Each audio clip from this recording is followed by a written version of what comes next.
Good morning to the students of class 5. I am Riddhima Miss, your SST teacher, and this is your crash course video. ये आप लोग के chapter 3 का crash course video है। Chapter 3 का name है the movements of the अर्थ। इस chapter में हमने अर्थ का जो दो मूवमेंट है, रोटेशन एंड रिवॉल्यूशन, इन दोनों के बारे में पढ़ा था। सीज़न कैसे चेंज होते हैं वो पढ़ा था। डे एंड नाइट का फॉर्मेशन कैसे होता है वो हमने जाना था। सबसे लॉन्गेस्ट डे कौन सा है ईयर का, सबसे शॉर्टेस्ट डे कौन सा है ईयर का, इक्विनॉक्स क्या होता है, ये सब कुछ हमने इस चैप्टर में पढ़ लिया था, है ना। तो अब एक बार फिर से हम लोग इन सब को रिवाइज कर लेते ताकि ये हमें अच्छे से याद हो जाए। इस वीडियो के लास्ट में कुछ क्वेश्चंस भी आपको दिए जाएंगे जिसके आंसर्स भी रिटन होंगे। आप उन क्वेश्चन आंसर को लर्न कर लीजिएगा और जो भी नोट्स हैं इस वीडियो में वो आप चाहें तो अपनी कॉपी में नोट डाउन कर सकते हैं और उसको लर्न कर लीजिएगा, ठीक है। स्टार्ट करते हैं। A Polish astronomer Nicolaus Copernicus proved that the Earth is not stationary; it spins on its own axis and moves around the sun. एक पॉलिश एस्ट्रोनॉमर निकोलस कॉपरनिकस ने सबसे पहले ये प्रूव किया था कि अर्थ जो है ये स्टेशनरी नहीं है, ये अपने ही एक्सिस पर, अपने ही जगह पर स्पिन करता है और ये सन के चारों ओर चक्कर लगाता है, मूव करता है। The earth moves in two way. Earth का जो मूवमेंट है ये दो टाइप का होता है, एक होता है रोटेशन और दूसरा होता है रिवॉल्यूशन। अब एक एक करके ये सबके हम लोग रिवाइज कर लेते हैं। फर्स्ट है rotation of the earth. Rotation is the spinning of the earth on its own axis. Rotation जो ये अर्थ का मूवमेंट है, इसमें जो है अर्थ अपने ही एक्सिस पर स्पिन करता है, मूव करता है, ठीक है। The next point is the earth takes 24 hours to complete one rotation. The earth rotates from west to east. अर्थ को जो है एक रोटेशन कंप्लीट करने में 24 आवर या एक दिन का समय लगता है, ठीक है। अर्थ जो है ये रोटेट करता है वेस्ट से ईस्ट साइड की ओर। वेस्ट से रोटेट करना स्टार्ट करेगा ईस्ट साइड की ओर। समझ में आया? रोटेशन क्या होता है? ये अर्थ का मूवमेंट है जिसमें अर्थ जो है अपने ही एक्सिस पर, मतलब अपने ही जगह पर ये स्पिन करता है, मूव करता है, ठीक है। और कितने टाइम लगता है अर्थ को एक रोटेशन कंप्लीट करने में? तो एक रोटेशन कंप्लीट करने में अर्थ को एक दिन लगता है, मींस 24 आवर्स लगता है। किधर से रोटेट करेगा? तो वेस्ट से रोटेट करना स्टार्ट करेगा ईस्ट की ओर, ठीक है। अब आगे बढ़ते हैं। The next point is rotation of the earth causes days and night. Due to its spherical shape, only half of the earth receives light from the sun at a particular time. This half has day. The other half, which is turned away from the sun, does not receive light and has night.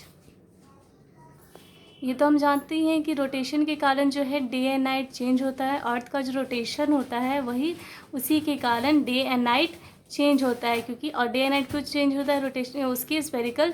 अर्थ का जो shape है वो spherical है, जानते ही हैं हम।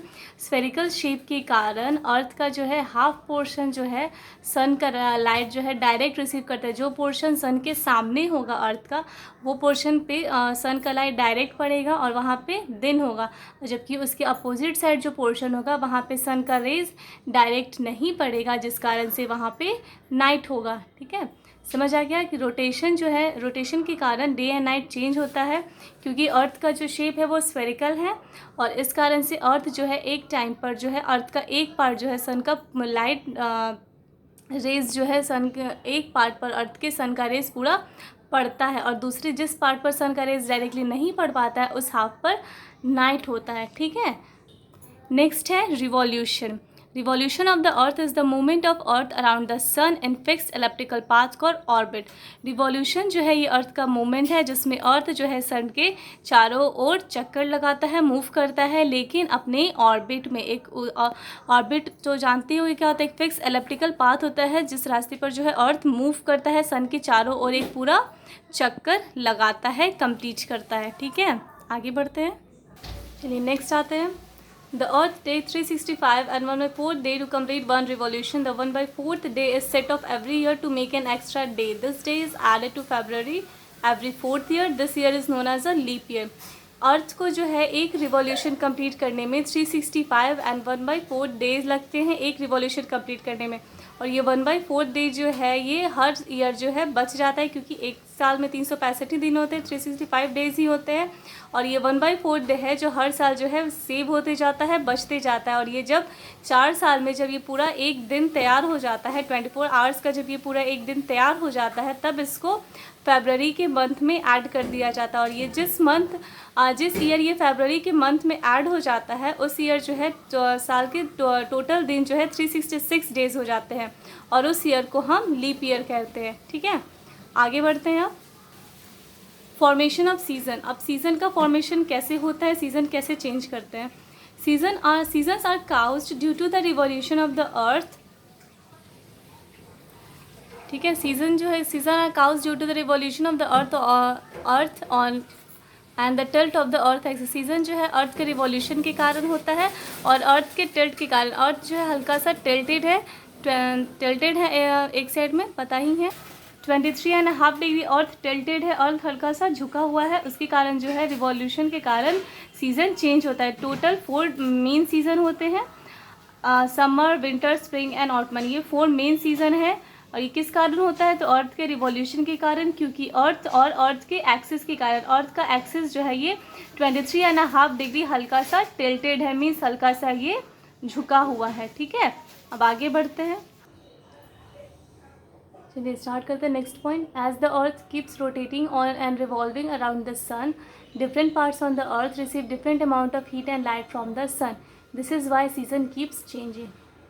जैसा कि हम जानते हैं कि अर्थ का जो 2 मूवमेंट है, रोटेशन एंड रिवॉल्यूशन। ठीक है, तो अर्थ का जो हमेशा ये 2 मूवमेंट अपना करता है, अपने एक्सिस पर ये रोटेट करता है और अपनी ऑर्बिट पर ये रिवॉल्व करते रहता है। ठीक है, तो जैसे जैसे इसका रोटेशन रिवॉल्यूशन होते रहता है, वैसे ही अर्थ का जो है हर पार्ट जो है धीरे धीरे मूव करता रहेगा, और वहाँ पे जो है डिफरेंट सन का लाइट जो है हीट एंड लाइट जो है हर पार्ट पर डिफरेंट पड़ता है। मतलब कहीं पे बहुत ज़्यादा हीट पड़ेगा, जो अर्थ का जो सन के एकदम सामने रहेगा वहाँ पे हीट एंड लाइट एकदम प्रॉपर पड़ेगा। जो हल्का सा मतलब अपोजिट साइड में होगा वहाँ पे हीट एंड लाइट बिल्कुल नहीं पड़ेगा। तो इस कारण से जो है सीज़न भी चेंज होते रहता है। जब अर्थ का जो पार्ट सन के बिल्कुल सामने होगा वहाँ पे हीट एंड लाइट बिल्कुल डायरेक्टली पड़ेगा। तो जिस पार्ट पर हीट एंड लाइट और सन का रेज डायरेक्ट पड़ेगा वहाँ पर जो है समर सीज़न होगा, और जिस पार्ट पे नहीं पड़ेगा वहाँ पे विंटर सीज़न होगा। ठीक है, वैसे करके अर्थ जैसे जैसे रिवॉल्व करते जाएगा वैसे वैसे सीज़न चेंज होते जाते हैं। ठीक है, next point, the region that is tilted away from the sun receive less heat and has winter. On the other hand the region that is tilted toward the sun receive more heat and has summer. जो region earth का जो part जो है सन की ओर ज़्यादा झुका हुआ रहेगा वहाँ पे समर सीज़न होगा, क्योंकि वहाँ पे सन का रेज जो है डायरेक्ट पड़ेगा, हीट डायरेक्ट पड़ेगा। और वही जो पार्ट जो है, ठीक है, तो जो पार्ट अर्थ का सन की ओर एकदम झुका हुआ रहेगा वहाँ पे सन का हीट जो है डायरेक्ट पड़ेगा, और वहाँ पे समर होगा, समर सीज़न होगा। और जो पार्ट जो है अर्थ का सन की ओर पूरा झुका हुआ नहीं होगा, पूरा टिल्टेड नहीं होगा, वहाँ पे सन का हीट कम पड़ेगा, लेस हीट पड़ेगा, और उस पार्ट में जो है विंटर सीज़न होगा। समझ आ गया। Next, equinox. Equinox is the time when all places and earth have equal day and night because the sun shines directly on the equator. Equinox ऐसा टाइम है जहाँ पर सारे places per day and night जो है बिल्कुल बराबर होता है, इक्वल होता है, क्योंकि सन जो है सन का रेज जो है डायरेक्टली इक्वेटर पर पड़ता है, इसलिए डे एंड नाइट जो है बिल्कुल बराबर होता है। ठीक है।